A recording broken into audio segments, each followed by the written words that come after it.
anak-anak, bertemu kembali dengan saya, Ibu Dinawati Munte. Sebelum kita memulai pembelajaran kita terlebih dahulu berdoa. Dalam nama Bapa, Putra, Roh Kudus, amin. Terima kasih Tuhan atas berkat-Mu. Sebentar kami Tuhan akan memulai pembelajaran kami, berkati kami Tuhan, amin. Dalam nama Bapa, Putra, Roh Kudus, amin. Di kesempatan kali ini kita akan membahas materi kita tentang norma. Adapun yang menjadi tujuan pembelajaran kita adalah siswa itu dapat menerapkan peraturan-peraturan atau norma yang berlaku di dalam masyarakat, baik itu secara pusat maupun daerah. Nah, untuk lebih memahaminya, kita simak penjelasan berikut ini. Apa itu norma?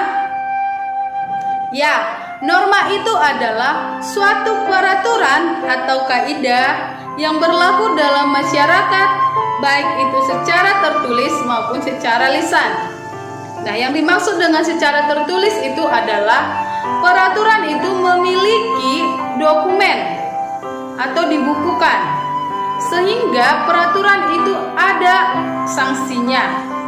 Dan itu tercatat dalam pemerintahan, baik itu secara pusat maupun dalam pemerintahan setempat. Sedangkan peraturan secara lisan itu adalah peraturan itu ada karena kebiasaan dari masyarakat. Nah, kebiasaan itu menjadi peraturan dan ditaati oleh masyarakat itu sendiri. Nah, dalam norma ada juga dibagi menjadi 4. Yang pertama itu adalah norma kesusilaan. Norma kesusilaan itu berasal dari hati nurani masyarakat itu sendiri. Sedangkan kalau kita melanggarnya, maka kita itu akan dikucilkan oleh masyarakat. Contohnya apa? Nah, itu adalah contoh dari norma kesusilaan. Yang kedua adalah norma kesopanan. Nah, dalam norma ini yang ditekankan di sini adalah kita dapat menghargai orang yang lebih kecil dari kita dan menghormati orang yang lebih dewasa dibanding kita. Ada perbedaan menghormati dan menghargai. Yang namanya menghormati itu tadi orang-orang yang lebih tua atau yang lebih besar dari kita. Yang ketiga adalah norma agama. Di negara Indonesia ada 6 agama yang sudah diakui. Ya, yang pertama itu adalah agama Islam, agama Kristen Protestan, Katolik, Hindu, Buddha, dan Konghucu. Nah, setiap agama ini pasti memiliki peraturan.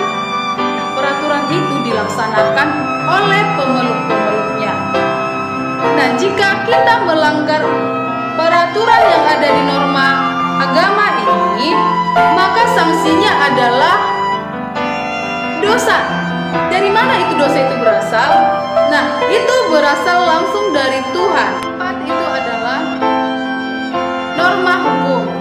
Nah, peraturan ini dibuat langsung oleh pemerintah pusat untuk seluruh masyarakat Indonesia, baik itu yang ada di perkotaan maupun ada di desa. Nah, peraturan itu harus dilaksanakan dan dipatuhi oleh seluruh warga negara Indonesia. Supaya apa? Supaya masyarakat Indonesia itu memiliki tertib peraturan. Nah, misalnya apa saja? Yang pertama itu contohnya adalah setiap warga negara Indonesia itu wajib membayar yang namanya pajak. Kesimpulan dari pembelajaran kita hari ini adalah setiap warga negara itu harus mematuhi peraturan yang berlaku dalam masyarakat, baik itu secara tertulis maupun secara lisan yang dibuat oleh pemerintah.